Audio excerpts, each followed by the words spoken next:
culte. Alors, que dites-vous de l'église, c'est le cœur de l'homme.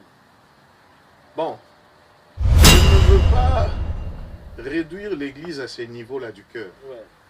Parce que le cœur de l'homme, c'est juste un homme, c'est juste une des briques que Dieu utilise pour former ce grand bâtiment qui est l'église. La Bible déclare que nous sommes le corps ou le temple de Dieu. Mais ces temples-là... Je ne parle pas de chrétiens. Les pasteurs ne sont pas des bons politiciens. Qu'est-ce que vous en pensez? Bon, les pasteurs ne sont pas de bons politiciens, je dirais oui. Pourquoi? Parce que la politique est l'art du mensonge. Et quand vous rentrez un pasteur dans un circuit où le système est verrouillé dans le mensonge, le pasteur ne saura pas jouer le jeu. Et il aura des difficultés à imposer la loi de l'Éternel. Voilà pourquoi je reviendrai dire ceci. Le monde, les enfants de Dieu sont la lumière et le sel du monde. Nous devons donner goût au monde. Le monde a besoin du goût. Le monde a besoin de la lumière, être éclairé aujourd'hui. Dans le monde politique, ils ont besoin de l'éclairage divin. Dans le monde social, ils ont besoin de celle qui donne goût à la société. C'est Jésus-Christ de Nazareth. Nous avons...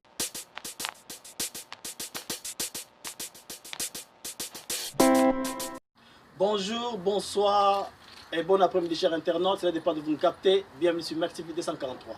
Moi, c'est Morostom.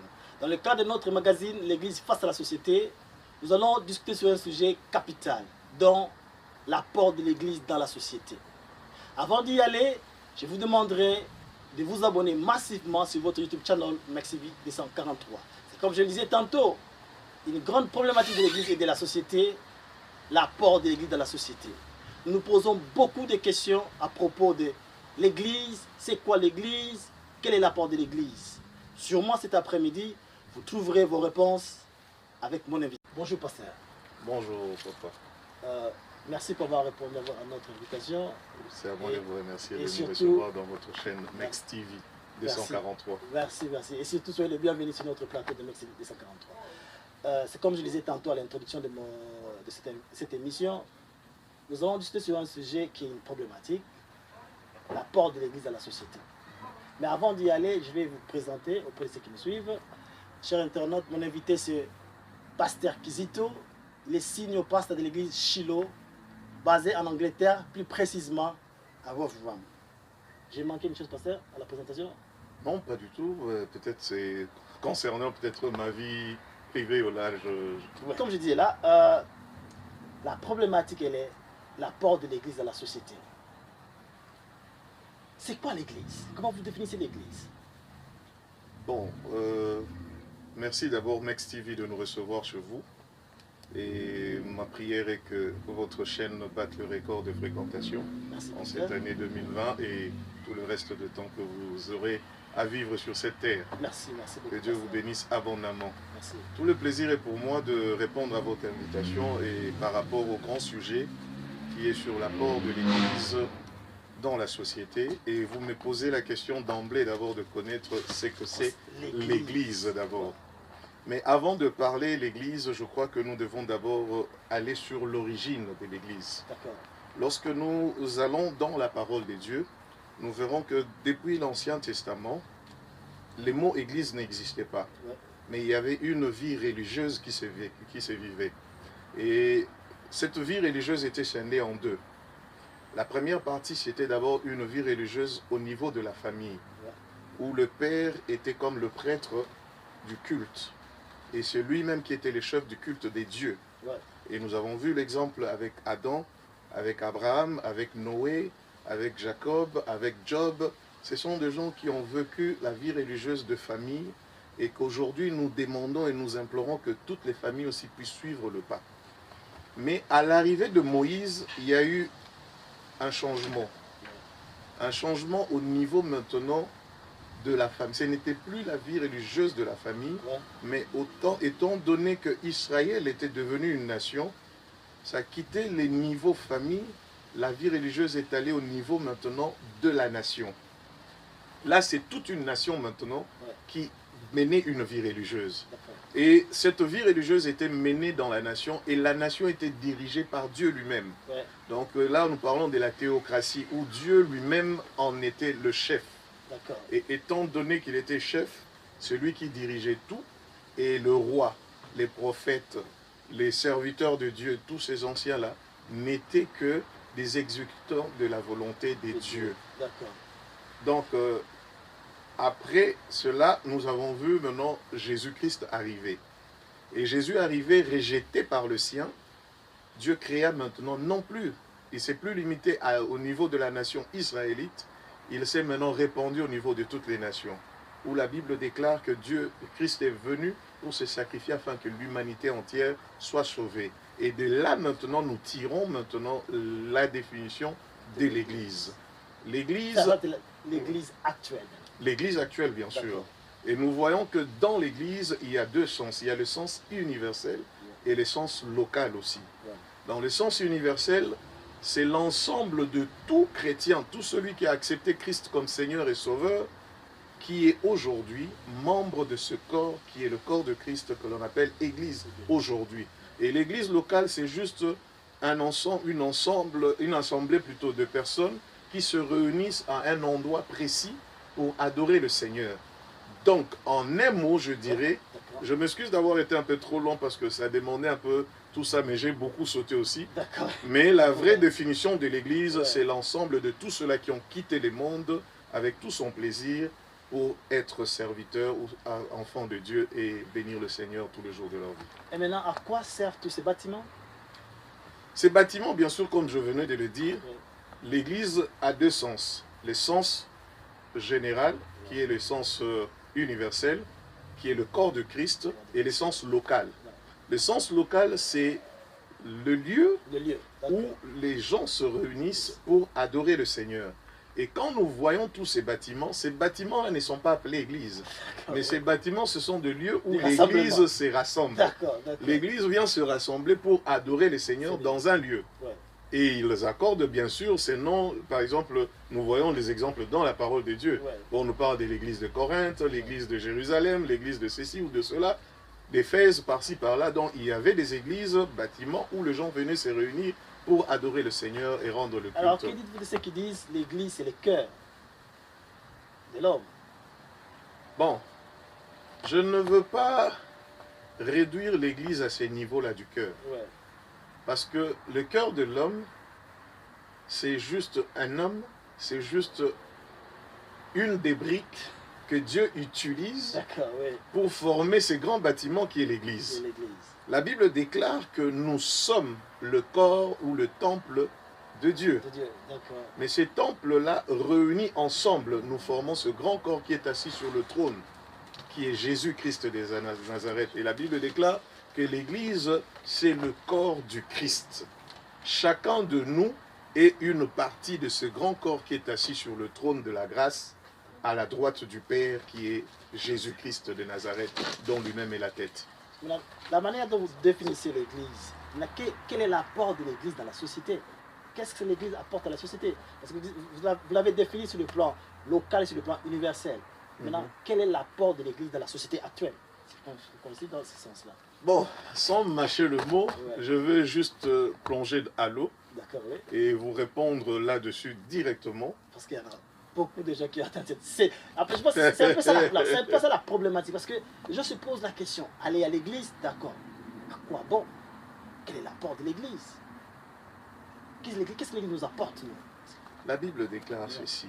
Là où 2, 3 sont réunis en mon nom, je suis là au milieu d'eux. Cela veut dire que Dieu a besoin d'une assemblée. Dieu a besoin de gens se réunir. Et elle déclare encore plus loin qu'il est malheureux pour des gens d'abandonner leurs assemblées. Donc Dieu nous recommande de ne pas abandonner nos assemblées, de nous réunir à tout moment. Pour quelle raison? La Bible déclare, lorsque tu rentres seul dans ta chambre pour prier, l'Éternel du haut des cieux entend ta prière. Nous devons bien comprendre cette nuance qu'il y a. L'Éternel du haut des cieux entend notre prière. Mais lorsque nous nous réunissons Ouais. 2 ou 3 au nom de l'Éternel, la Bible déclare que Dieu descend au milieu d'eux. Donc nous comprenons directement que Dieu aime descendre parmi le peuple. Parce que lorsque nous regardons même dans l'Église, la vie religieuse de la nation, ouais, Dieu demande à Moïse de lui faire un temple où il viendra lui-même tabernacler avec son peuple. Dieu a besoin de descendre au milieu de nous. Dieu a besoin de vivre avec nous. Dieu a besoin d'être en communion parfaite avec nous. Pour ne pas vous interrompre. Oui. Et l'apport de l'Église, elle n'est que spirituelle, elle n'est pas physique. Bon, là nous parlons d'autre chose maintenant. Quand tu me parles de l'apport de l'Église, oui, là c'est autre chose. Mais nous parlons d'abord, est-ce qu'il est important que les gens aillent à l'Église? C'est important que les gens aillent à l'Église. Pourquoi? Oui. Parce que Dieu a besoin de venir résider au milieu de nous, oui, de nous révéler toutes les choses cachées dont il déclare dans sa parole. Lorsque nous sommes réunis, Dieu descend. Mais lorsque je suis seul dans ma chambre, Dieu entend ma prière du haut des cieux. Mais il ne descend pas. Mais il ne descend pas. Maintenant, moi, j'ai besoin que Dieu puisse descendre. Pour que Dieu puisse descendre. S'il vous plaît, pasteur. Oui. So, Dieu descend quand vous êtes à 2, à 3, à 4, à 5, mais quand Dieu ne descend pas. Quand vous priez, je ne dis pas. Allez-y, je ne dis pas que Dieu ne descend pas quand quelqu'un prie seul. D'accord. Parce que nous voyons même dans l'exemple où notre bien-aimé, avant de changer de nom, oui, pour devenir Israël, la Bible déclare qu'il a combattu avec l'Éternel. Donc Dieu était avec lui. Nous voyons Élie, Dieu est aussi avec lui. Nous voyons Moïse qui est monté sur la montagne, Dieu aussi était avec lui. Nous voyons toutes ces choses-là. Donc Dieu explique qu'il peut aussi descendre pour une personne et se révéler à une personne. Mais le plus grand souci est lequel? Lorsque nous parlons de l'assemblée, l'assemblée c'est quelque chose de très important que Dieu considère, dont lui-même déclare « Je descends au milieu de cette assemblée-là ». Pour dire en d'autres termes, lorsque nous prions seuls, Dieu entend nos prières, il peut nous répondre. C'est pas mal.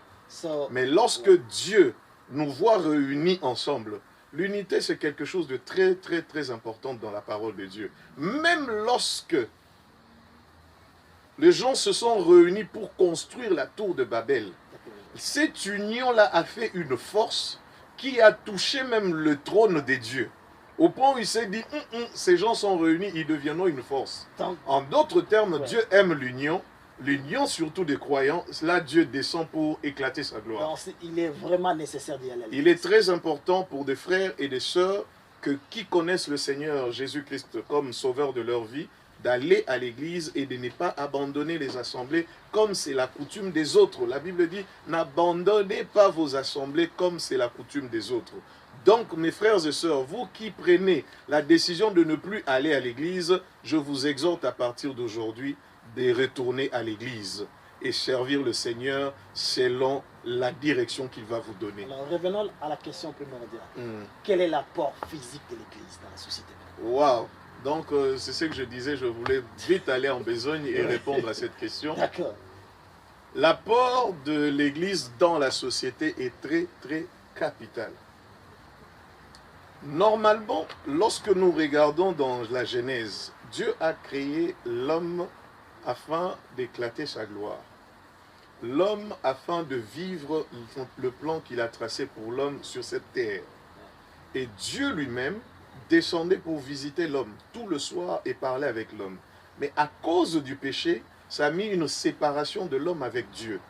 Mais Dieu a cherché à ce qu'il puisse renouer encore une fois cette relation qu'il avait perdue avec ces créatures que nous sommes, les hommes. Alors Dieu a envoyé son Fils unique Jésus. Jésus est venu ici, non pas pour mourir pour une nation ou pour une seule personne, mais la Bible déclare qu'il est venu mourir pour toute l'humanité. C'est-à-dire que l'humanité a besoin de la parole de l'Église. Et maintenant, c'est ce que je disais. La parole, elle est spirituelle. Et maintenant, je dois aller à l'église, d'accord, mais après. Bon. Parce que si je dois aller au travail... Il y a un petit souci qu'il y a, que j'aimerais être clair avec vous. La parole de Dieu dont nous parlons aujourd'hui, elle est d'abord orale et elle est écrite. D'accord. Mais la parole écrite aujourd'hui, ce n'est pas ce que les gens écoutent souvent. ou lisent souvent. Beaucoup de fois, de personnes, de gens aujourd'hui sont basés sur la parole orale. Et beaucoup de serviteurs. Car Dieu a placé des prophètes, des évangélistes, des pasteurs, des docteurs, des apôtres, afin d'apporter, édifier l'Église pour son épanouissement. Mais le plus grand souci que nous avons aujourd'hui est que ces modèles-là de porte-parole de l'Éternel ne sont plus. Au point où, aujourd'hui, beaucoup se posent la question de savoir à quoi bon aller à l'église aujourd'hui. Parce qu'ils ne trouvent pas le vrai modèle des dieux au milieu de serviteurs de Dieu. Et c'est ce qui fait que aujourd'hui, vous verrez que l'homme ayant vu, regardé le serviteur, qu'ils ont de mêmes problèmes proches que eux. Tu as des problèmes avec ta femme, moi aussi j'ai des problèmes avec ma femme. J'ai des problèmes avec mes enfants, toi aussi tu as des problèmes avec tes enfants. J'ai des problèmes financiers, toi aussi serviteur, tu as des problèmes avec... Mais que vas-tu me prêcher? Que vas-tu me dire? Parce que je cherche un vrai modèle qui est différent de moi. Et ce modèle-là, aujourd'hui, il est en voie de disparition. Je ne dis pas que tous ne sont pas de modèles, mais je dis que ce modèle est en voie de disparition au point où beaucoup n'ont plus envie d'aller à l'église. Or, l'église devait influencer le monde actuel. D'accord, vous me donnez aussi l'opportunité. Vous m'avez inspiré avec une question maintenant qui vient dans la tête. Ceux qui disent que l'église est en train de détruire les familles ou les foyers. Parce qu'on voit, c'est comme s'il y a certains divorces sont basés, le code de certains divorces viennent de l'église, les enfants sorciers et tout ça. Maintenant, c'est comme si l'église devient un élément destructeur de la société ou de nos familles. Qu'en pensez-vous? Bon, l'église normalement a une mission. Ouais.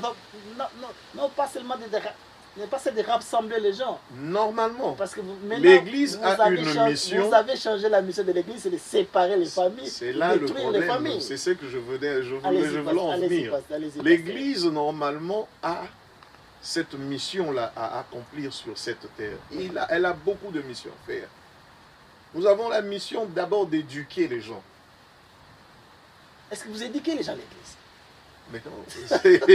Voilà, l'éducation réside dans les enseignements. D'accord, allez-y. L'église devait normalement se baser sur les enseignements et les enseignements doctrinaux, c'est-à-dire les enseignements de la parole dont Dieu déclare oui et amen que nous devons prêcher au peuple de Dieu. Ouais. Mais aujourd'hui, nous voyons que beaucoup ont quitté ce domaine-là des enseignements et se basent sur d'autres choses. Et s'il y a un vent qui a soufflé ces derniers temps et qui souffle encore jusque-là, où l'on parle toujours des visions.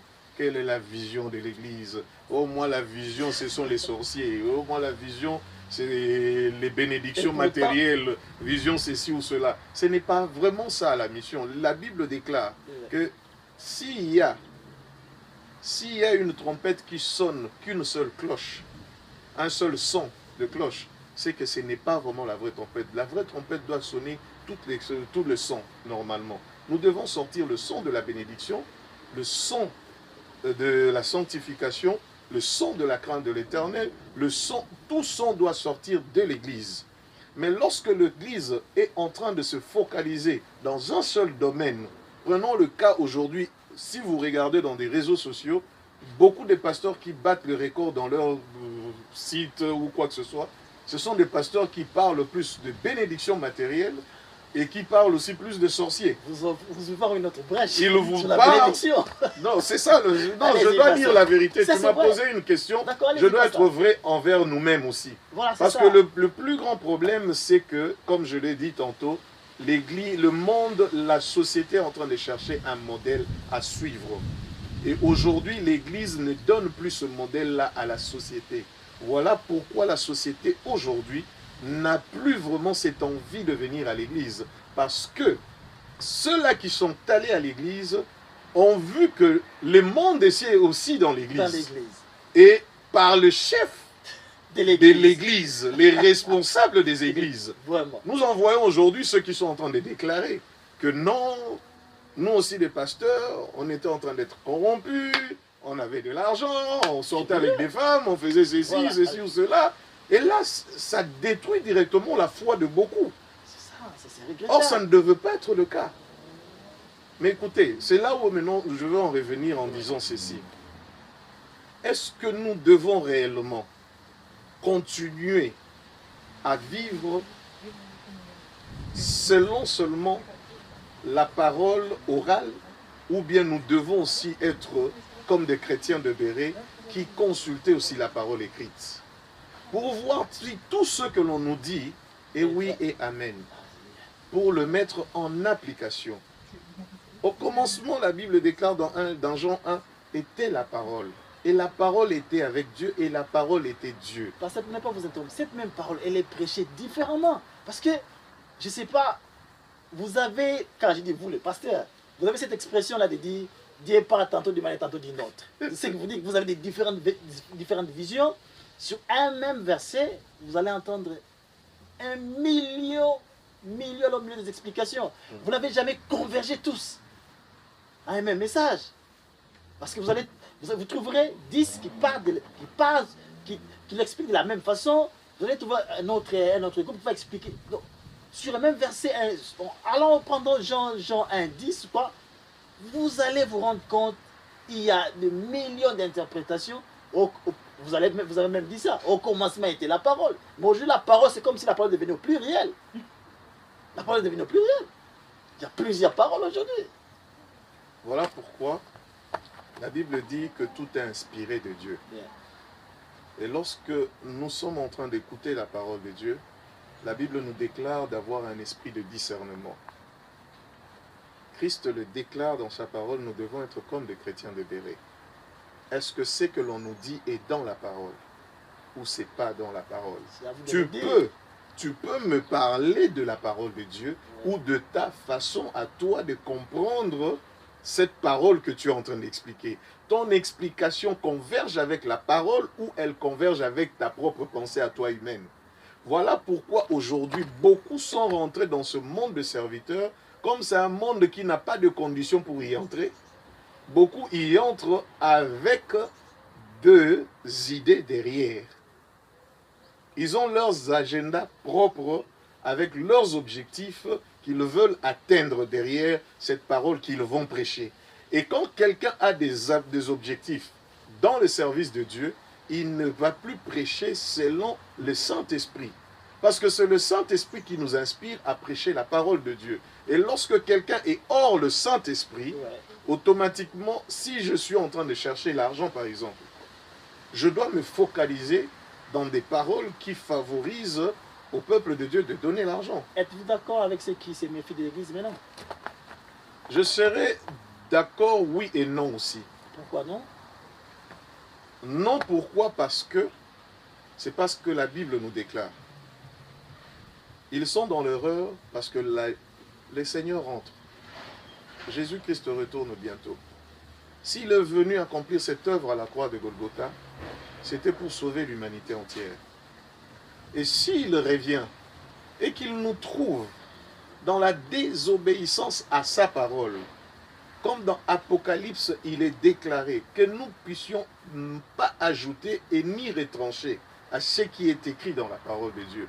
Lorsque nous n'obéissons pas à ce qui est écrit dans la parole de Dieu, nous retranchons la parole de Dieu. Et lorsque nous obéissons, mais nous allons au-delà de ce que la parole de Dieu nous déclare, nous ajoutons aussi ce que Dieu n'a pas dit. Et quand Dieu n'a pas dit et toi tu ajoutes, la Bible dit tu deviens anathème pour Dieu. Et Dieu te rejettera au temps de la fin. Non, pourquoi? Parce que ils vont être surpris, aller en enfer pour rien. Et moi, mon souci, qu'ils aillent, qu'ils trouvent une église qui leur servira de modèle pour servir le Seigneur. Ça veut dire qu'au dernier jour, les pasteurs seront rejetés. La Bible déclare même dans Matthieu que beaucoup diront nous t'avons servi, mais Dieu leur dira je ne vous ai jamais connu. Voilà pourquoi je me dis toujours, et hier j'en parlais même aux jeunes, la jeunesse de l'église, parce qu'on était en train de parler sur l'union avec Jésus. Comment est-ce que on peut définir notre union avec Jésus? Beaucoup ont dit, bon, parce que je prie, parce que je médite la parole de Dieu, parce que je vais à l'église ou quoi que ce soit. Moi, j'ai dit non, carrément. Ce n'est pas être uni en Jésus prouver que être uni en Jésus, c'est-à-dire que je dois prier, je dois aller à l'église, je dois méditer la parole de Dieu. Non. L'union avec Jésus, c'est d'abord, ça commence par l'acceptation de Christ comme Seigneur et Sauveur dans sa vie. Et une fois unis avec Jésus, on marche maintenant avec Jésus comme Dieu lui-même définit que notre union doit être comme c'est lui, celle plutôt de cep et de sarment, du mari avec sa femme, du second Adam avec ses descendants, de l'édifice avec le fondement. Nous devons voir toutes ces choses au vrai sens du mot. Je vais aller un peu en arrière maintenant, parce que vous avez dit, l'église n'est pas un modèle aujourd'hui. Est-ce un problème d'homme à l'église? Je n'ai pas dit que l'église n'est pas un modèle. En fait, je vais reformuler. Oui. Les hommes de Dieu, ou les hommes ou les femmes de Dieu, ne sont pas des modèles. Est-ce un problème? C'est pas tout le monde. L'exception vient confirmer la règle.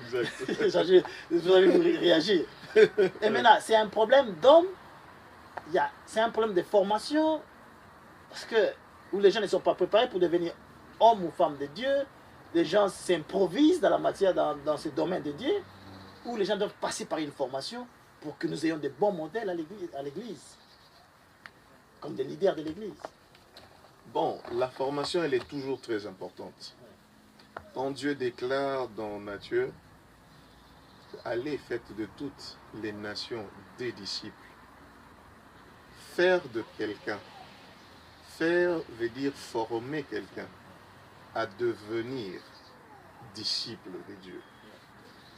Nous ne voulons pas aujourd'hui, comme je l'ai dit tantôt, il y a un sérieux problème dans le monde de l'Église, où beaucoup s'autoproclament des serviteurs de Dieu sans passer par quelqu'un qui lui a appris les ABC de la parole de Dieu. Ça, c'est aussi mal. Voilà pourquoi il y a des différentes interprétations, comme tu venais de le dire tantôt. Mais lorsque quelqu'un est assis au pied du maître, de quelqu'un qui peut l'enseigner, la parole de Dieu, le ABC de la parole, il va comprendre beaucoup de choses. Il va comprendre certaines choses dont il ne comprenait pas, ou peut-être qu'il ne peut pas comprendre seul lorsqu'il lit la parole de Dieu. Le Saint-Esprit est là, il peut opérer un miracle à te faire éclairer les mystères cachés de Dieu. Mais une chose est vraie, nous devons passer par les enseignements, non pas seulement aller à l'université, mais passer par quelqu'un qui est quand même un modèle à suivre dans le domaine spirituel. Nous voyons Paul qui rencontre Christ sur le chemin de Damas. Et la Bible déclare qu'après sa conversion, il est allé voir qui? Gamaliel. Il est resté au pied de Gamaliel pendant plus de 2 ans. 2 formations. Pour devenir le grand Paul qui a beaucoup écrit dans le Nouveau Testament. Voilà pourquoi même nous avons nommé notre enseignement de mercredi Gamaliel. Parce que c'est un moment où nous apprenons la parole de Dieu. Et moi et tout le monde, nous apprenons tous les jours la parole de Dieu selon l'inspiration du Saint-Esprit. Pasteur, je pense que je vais aller en dehors du sujet. C'est ce qui me vient en tête comme ça. Généralement, les pasteurs disent, les hommes de Dieu, les femmes de Dieu disent, ne touchez pas à mes rois. C'est devenu un article de la constitution de pasteur. C'est comme les Congolais disent, ne touchez pas à ma constitution. Et les pasteurs ne touchez pas à mes rois. Quand un pasteur commet, je sais pas, va en dehors de la discipline, il se méconduit, on nous demande de ne pas toucher au roi de Dieu. Mais pourquoi? Parce que vous vous servez de ces versets-là pour vous défendre dans tout ce que vous êtes en train de faire. Bon. Ne touchez pas mes rois. C'est devenu... C'est biblique. Oui. Et nous ne devons pas refuser ce qui est biblique. Oui. Toujours est-il que... Maintenant, l'application, maintenant. Toujours est-il que lorsque quelqu'un marche en dehors de la parole de Dieu, ne perdons pas notre temps à le juger. Regardons d'abord notre vie. Regarde cette femme adultère que l'on avait amenée à Jésus. Christ pose la question d'abord. Oui, vous la condamnez. Mais qui d'entre vous n'a jamais commis des péchés? Qu'il soit le premier à lui jeter la pierre. Vous cachez, non. Je ne justifie personne ici. Et je ne veux pas défendre quelqu'un. Allez-y, pasteur. Vous êtes libre. Et la Bible déclare que tous ont fui. Et on laissait Jésus seul avec la personne. Et Christ lui a dit, moi aussi, je ne te condamne pas non plus. Va et ne pêche plus. Le plus grand souci, c'est quoi? Aujourd'hui, nous condamnons beaucoup. Non seulement que ce sont les assemblées ou les personnes ou la société qui condamnent des serviteurs de Dieu, même les serviteurs de Dieu condamnent aussi beaucoup de gens aussi. Voilà. Et c'est là où est le sérieux problème de la condamnation. Il y a un message de la condamnation aujourd'hui qui est en train de battre son plein dans les églises, et ce qui n'est pas du tout normal. La Bible déclare, lorsque nous avons planté le blé, il n'y avait que le blé, maître. Mais nous sommes allés dormir et retourner le matin, nous avons trouvé l'ivraie. Et Dieu dit quoi? Laissez l'ivraie et le blé grandir seuls, ensemble. Mais le jour de la moisson, le maître de la moisson lui-même viendra séparer le blé d'avec l'ivraie. Voilà pourquoi il est dit dans la parole de Dieu, nous avons servi en ton nom. Servir au nom de Dieu ne signifie pas que tu es enfant de serviteur de Dieu. Nous avons chassé les démons en ton nom. Cela ne veut pas, fait pas de toi enfant de Dieu d'emblée. Nous avons guéri le malade en ton nom. Cela ne veut pas dire que tu es enfant de Dieu d'emblée. Alors, Dieu dira, je ne vous ai jamais connu. Le plus grand souci, c'est quoi de Dieu? C'est vivre en union parfaite avec l'homme. Si moi, je ne suis pas en union parfaite avec l'homme, avec Dieu, et que toi, tu passes maintenant ton temps à me critiquer nuit et jour, tu penses que tu auras maintenant la paix vraie de Dieu? Non, pas du tout. Pas du tout. Pas du tout. Et pourtant, moi, c'est la gêne déjà qui m'attend. C'est l'enfer qui m'attend parce que je ne suis pas en train de servir le Seigneur comme il faut. Alors, toi, pour cela, qu'est-ce qu'il faudrait faire? Peut-être intercéder pour ma vie. Et me dire, pasteur, je viens d'apprendre ceci, est-ce qu'il n'y a pas moyen de changer? Parce que vous nous prêchez comme ceci ou comme cela. Si vous continuez comme ça, pasteur, on ne sera pas d'accord. Nous sommes autorisés de venir vous dire, pasteur, voilà, vous ne marchez pas bien, nous sommes autorisés à faire ça. Pourquoi pas? La Bible déclare quoi? Nous devons nous entraider entre nous tous. Parce qu'apparemment, ce verset-là, il est verrouillé. Hein. Non. Quand par exemple, tu vois ton pasteur dans un bar, oui, avec une petite fille à côté, et que tu sais qu'elle n'est pas madame du pasteur, elle n'est pas aussi membre de l'église. Ouais. Et au-delà de tout, ils sont en train de prendre une bière. Mais je viendrai dire au pasteur, okay, pasteur, ce n'est pas votre niveau ici. Parce que vous ne devez pas vous retrouver en ce lieu. Et c'est désolant de vous voir dans cette condition ici.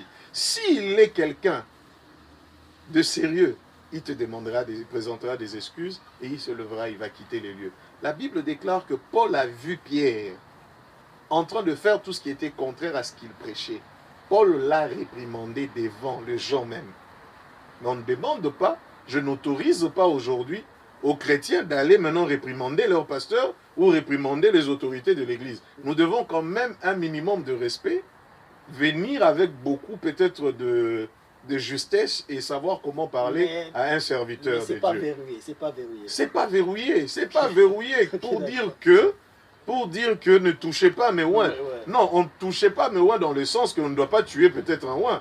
Tu viendras le tuer par rapport à quoi? Parce que là, tu es en train de commettre le péché. Regarde l'exemple avec David et Saoul.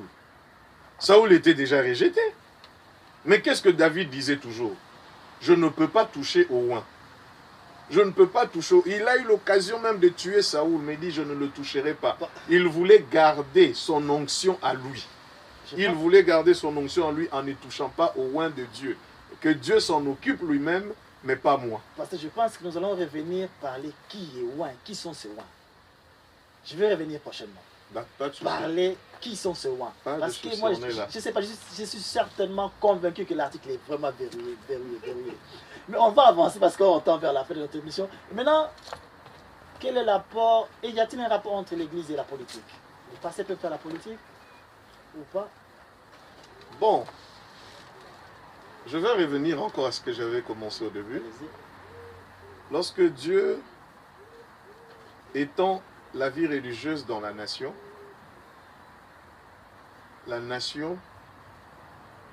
suivait les ordonnances de l'Éternel. Donc la vie sociale de la nation dépendait de Dieu, la vie culturelle dépendait de Dieu, la vie aussi politique dépendait de Dieu. Voilà pourquoi des rois comme des David pouvaient demander au Seigneur, est-ce que je peux aller au combat ou pas? Et Dieu leur autorisait d'aller au combat, d'aller faire ceci ou faire cela. Voilà pourquoi tu verras même notre bien-aimé Joseph qui est devenu Premier ministre, inspiré par Dieu. Il a su gérer l'Égypte en période de crise et en période d'abondance. En période d'abondance, il a eu à garder des choses en réserve et en période de crise, Donc, il les a... Ce n'est pas mauvais de faire Ce la n'est politique. pas mauvais, au contraire, la politique devait dépendre de l'Église, c'est-à-dire de Jésus-Christ qui est la tête même de tout. Et de ceux qui disent que je ne parle pas de chrétiens, ceux qui disent que les pasteurs ne sont pas des bons politiciens. Qu'est-ce que vous en pensez? Bon, les pasteurs ne sont pas de bons politiciens, je dirais oui. Pourquoi? Parce que la politique est l'art du mensonge. Et quand vous rentrez un pasteur dans un circuit où le système est verrouillé dans le mensonge, le pasteur ne saura pas jouer le jeu. Et il aura des difficultés à imposer la loi de l'Éternel. Voilà pourquoi je reviendrai encore à dire que si réellement la société sent qu'il y a un modèle et craint ce modèle-là, papa, regarde ce qui s'est passé en Israël. Quand un homme comme Gédéon se levait, quand un homme comme Samuel s'est levé pour parler au roi, il n'hésitait pas, il disait des choses et le roi devait obéir. Et si le roi n'obéissait pas, il venait lui dire carrément que tel que tu es là, tu es rejeté des dieux. Et ils n'avaient pas peur. Donc vous conseillez... Mais aujourd'hui, les pasteurs ont peur. Ils se disent, ah, mon Kondi va me tuer. Donc Va me mettre en prison ou quoi que ce soit. Vous conseillez au pasteur de ne pas faire la politique. Moi, je conseillerais au pasteur de faire la politique et de rester droit devant le Seigneur et non devant les hommes. Mais s'il sera tué, qu'il soit tué pour la gloire de Dieu. Point barre. Si le sillage est verrouillé dans les mensonges, comment vont-ils faire la politique? Il doit toujours élever la vérité. Et qu'il élève la vérité, à moins qu'on le chasse, parce qu'on lui dise, ok, d'accord, toi, on ne te sent pas vraiment être au milieu de nous. Mais la Bible dit ceci. Le monde, les enfants de Dieu sont la lumière et le sel du monde. Nous devons donner goût au monde. Le monde a besoin du goût. Le monde a besoin de la lumière, être éclairé aujourd'hui. Dans le monde politique, ils ont besoin de l'éclairage divin. Dans le monde social, ils ont besoin du sel qui donne goût à la société. C'est Jésus-Christ de Nazareth. Nous avons connu des dirigeants dans notre pays qui ont eu des conseillers comme des pasteurs, mais la gestion, vous la connaissez. Bon, je dirais beaucoup de présidents ou des autorités aujourd'hui, ils se servent seulement de pasteurs. Pourquoi? Parce qu'ils savent qu'avec le pasteur, derrière ces pasteurs-là, vous verrez qu'il y a toute une masse de personnes. Et pourquoi les pasteurs ne refusent pas? Non, ils leur donnent l'argent. C'est ça le problème. Voilà, nous revenons au modèle. Revenir à ce que je disais tantôt, au modèle. Et aussi à la vision de tout un chacun. D'autres vont servir le Seigneur avec objectif comme argent. Si je veux servir le Seigneur pour recevoir l'argent et qu'aujourd'hui le président m'a appelé, c'est une aubaine pour moi de recevoir beaucoup d'argent. On va déverrouiller l'article de touché par mes ouais, on va déverrouiller. On les déverrouiller. Toi, je crois que tu veux attaquer les pasteurs. Non, pas les pasteurs. On n'est pas là pour attaquer le pasteur, on n'attaque pas les pasteurs, mais on parle d'une vérité une problématique de la société. Oui, bien sûr, voilà. C'est vraiment une réalité. Ouais. Et cette réalité doit être bannie. Ça, et comme nous le disons tantôt, le monde a besoin du modèle, a besoin du goût, du sel du monde, de Dieu, a besoin de la lumière qui vient d'en haut. Vraiment. Cette lumière-là, le monde en a besoin. Si aujourd'hui nous courons tout ce que nous sommes en train de courir aujourd'hui, Covid-19, avec tous ces confinements que nous avons vécus et qui revient bientôt aussi, et ce sera peut-être pour une longue période d'ailleurs aussi, qui revient, je vous dis vrai, ça va revenir, nous serons encore confinés totalement encore. Et c'est pire, nous devons maintenant poser la question, est-ce que nous devons nous laisser ainsi ou bien l'Église maintenant doit s'élever et influencer maintenant le monde? Parce que normalement, l'Église doit influencer le monde en donnant goût au monde et que le monde sache réellement, comme la Bible le déclare, combien ils verront la différence entre ceux qui me servent et ceux qui ne me servent pas. Le temps est arrivé que cette parole soit éclatée de gloire au milieu de serviteurs de Dieu et d'enfants de Dieu que nous sommes. Avant qu'on termine, pasteur, avez-vous peur du coronavirus? Non, je n'ai pas peur. Je n'ai pas peur de coronavirus. Corona est-il la colère de Dieu ou pas? Bon, je ne dirais pas, non, elle n'est pas la colère de Dieu, mais c'est quelque chose que Dieu a permis et que Dieu est en train de contrôler aussi. Parce que la Bible déclare dans Éphésiens 1, vers la fin, la Bible déclare que Dieu a élevé Jésus sur son trône de grâce à sa droite à lui. Et il l'a élevé au-dessus de tout nom que peut se nommer dans les siècles présents, dans les siècles à venir, et aussi même dans les siècles passés aussi. Le nom de Jésus est au-dessus de tout ce nom-là, qui peuvent être nommés. Aujourd'hui, quand Christ a été élevé il y a plus de 2000 ans au trône, on ne savait pas Covid. Mais ce nom de Covid-là existe aujourd'hui. Mais ce nom-là que nous avons en nous est au-dessus de ce nom-là.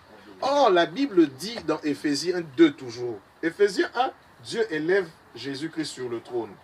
Et il lui donne comme responsable de la tête de l'Église, le corps et l'Église. Et Éphésiens 2 explique que Dieu nous a ressuscités ensemble avec Jésus. Nous qui avons cru en Jésus comme Seigneur et Sauveur dans notre vie. Et il nous a fait asseoir avec Jésus sur le trône. Or, il y a un très beau verset que j'aime dans la parole de Dieu. La Bible dit que Dieu a tout mis sous ses pieds. Sous les pieds de Jésus qui est assis sur le trône. Or, Dieu nous a ressuscités, nous a fait asseoir ensemble avec lui sur le trône. C'est-à-dire que tel que tu es là, en tant que chrétien et moi, nous sommes assis sur le trône de Jésus. Je ne sais pas quel est le membre que tu es sur le corps de Jésus. Peut-être que tu es les genoux. Mais moi, je crois que je suis déjà côté épaule. Donc, si je suis épaule, donc je suis déjà au-dessus de tout ce qu'il y a sous les pieds de Jésus. Or, Dieu a tout mis sous les pieds de Jésus. Même si aujourd'hui, j'étais la plus petite particule du corps de Christ, c'est-à-dire la plante des pieds, je serai toujours au-dessus de tout ce que Dieu a mis sous les pieds de Jésus. C'est-à-dire les démons, les sorciers, les Covid-19, toutes ces choses-là sont sous mes pieds. Voilà pourquoi Dieu dira, vous marcherez sur les serpents, les scorpions, et rien ne pourra vous nuire. Moi, je marche sur Covid-19. Voilà pourquoi notre prière en ce temps de confinement est que les côtés positifs de cet événement nous soient favorables et soient notre partage. Le côté négatif de ces Covid-19, on ne veut pas de ça au nom de Jésus parce que Dieu déjà nous a donné la victoire sur ça. Mais je ne dis pas que les grands serviteurs qui sont morts de Covid-19 parce que Dieu les a punis. Non, pas du tout. Il y a de grands serviteurs dont le temps était pour eux de partir, de laisser le monde, et Dieu a permis qu'ils partent pour s'asseoir dans le repos avec lui. Mais aussi, il y a d'autres qui sont punis par Covid-19 aussi. On ne va pas se le mentir aussi. Une grande question. Parce qu'on va vous contredire. Bon, ceux-là qui me contrediront, ils auront à me contredire selon leur entendement. Mais moi, je sais une chose, qu'aujourd'hui, tu peux mourir de la malaria en tant que serviteur de Dieu. Ce ne veut pas dire que Dieu t'a puni par cette maladie. Est-ce qu'on est d'accord avec ça? Je suis d'accord avec vous. Ce n'est pas moi. Ceux qui nous suivent vont même ceux qui nous suivent aussi. Ceux qui nous suivent aussi. Ils savent que le corps que nous portons est un corps qui est appelé un jour à retourner à la poussière. Et ces corps, lorsque nous le gérons très mal, ils tombent malades. Tu es en train de prendre beaucoup de fat, beaucoup de fat, beaucoup de fat. Demain, quand tu auras tension, tu diras que c'est le diable qui t'a attaqué. Non, ça, c'est pas le diable. Non, pas du tout. Donc, c'est une façon à nous de gérer notre corps. Voilà pourquoi Dieu nous a montré par Covid-19. Moi, j'ai fini par comprendre une chose, que Dieu nous a montré par Covid-19, la façon dont nous aimons gérer notre homme extérieur. Rentrons maintenant à l'intérieur et sachons maintenant gérer l'homme intérieur.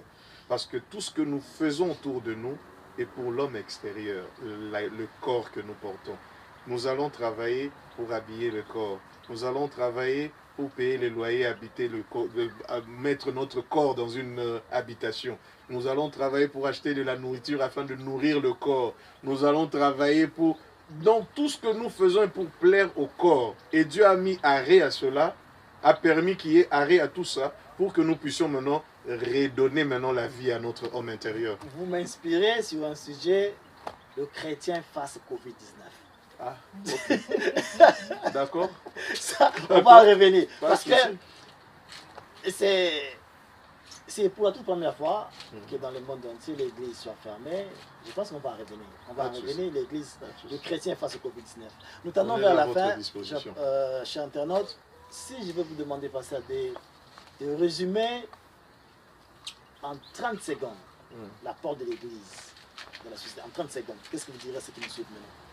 Bon, ce que je peux dire par rapport à l'apport de l'Église dans la société est que Dieu attend de toute l'humanité le salut. Et Dieu veut que nous puissions tous être sauvés pour qu'au dernier jour, lorsqu'il reviendra, qu'il vienne nous récupérer, que nous entrons dans sa félicité. Donc la société a besoin du salut. Et Dieu agit dans la société qu'à travers l'Église, que nous sommes d'une manière universelle, que nous sommes d'une manière locale. Venez dans nos églises locales et obéissez et servez le Seigneur selon ses directives de la parole. L'Église, normalement, est très importante en ce temps de la fin dans la société parce que Christ revient. Et ce n'est pas que lorsque Christ reviendra, la société restera. La société partira aussi. Et tous ceux-là qui l'auront connu monteront pour vivre la félicité de Dieu. Chers internautes, vous avez suivi avec beaucoup d'intérêt la problématique, l'apport de l'Église dans la société. Ça a été intéressant d'entendre le pasteur expliquer et nous dire que l'article « Ne touchez pas, mais n'est pas verrouillé ». Il a été très intéressant de comprendre combien l'Église ou combien la société a besoin de l'Église et que l'Église a de l'impact dans la vie de la société moderne. Même si nous vivons dans une société qui est moderne, l'Église reste très très importante dans nos vies. Voilà, nous sommes pratiquement à la fin de notre émission. Merci de nous avoir suivis et pasteur, je vous en remercie. C'est à moi de vous On va remercier. répondre à notre Merci invitation. de nous avoir reçus. Et je vous encore revenir, vous encore revenir Merci beaucoup. sur un autre sujet qui sera le chrétien face au Covid-19. Amen. Que Dieu soit Merci, loué. alors que vous soyez bénis. Soyez Merci, bénis aussi pasteur. et que toute l'église de Shiloh soit bénie de toutes sortes de bénédictions, ainsi que l'église de Jéphane aussi. Que Dieu vous bénisse. Merci que Dieu vous Ouais. bénisse.